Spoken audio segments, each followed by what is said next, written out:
ఒక తండ్రి తన కుమార్తెకు చెబుతాడు, కన్నా, ఈ సమాజంలో నీకు కొన్ని హద్దులు ఉంటాయి. నీ గౌరవం, నీ భద్రత నీ చేతుల్లోనే ఉంటుంది. ఎవరైనా మాయమాటలతో నీ నమ్మకాన్ని తప్పుడు దారిలోకి తీసుకెళ్లాలని చూస్తే ఆ అడుగులను నువ్వు ఎప్పటికీ వెయ్యకు.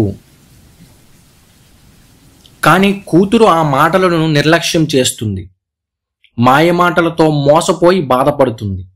అప్పుడు అర్థమవుతుంది తండ్రి చెప్పిన ఆ హద్దు ఎంత గొప్పదో అని. అదే లక్ష్మణుడు గీసిన రేఖ, సీతమ్మను కాపాడాలని భయంతో గీసిన ఆ రేఖ. మన జీవితాల్లో కూడా కొందరు మన కోసం హద్దులు పెడతారు. తల్లిదండ్రులు ప్రేమతో, స్నేహితులు శ్రేయస్సుతో, సమాజం మానవతా ధర్మంతో. ప్రేమించేవారు ఏదో ఒక రూపంలో మన రక్షణ కోసం హద్దులు పెడతారు.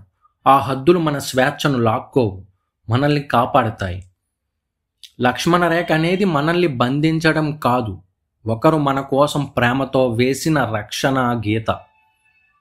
జై శ్రీరామ్. మీకు ఈ వీడియో నచ్చితే ఈ యాత్రలో మాతో కలిసి ఉండేందుకు లైక్ చేయండి, షేర్ చేయండి మరియు కామెంట్ చేసి మీ అభిప్రాయాన్ని తెలియజేయండి. మీ సాయం, మీ అభిప్రాయం ఈ ఛానల్ కోసం అద్భుత మార్పు తెస్తుంది.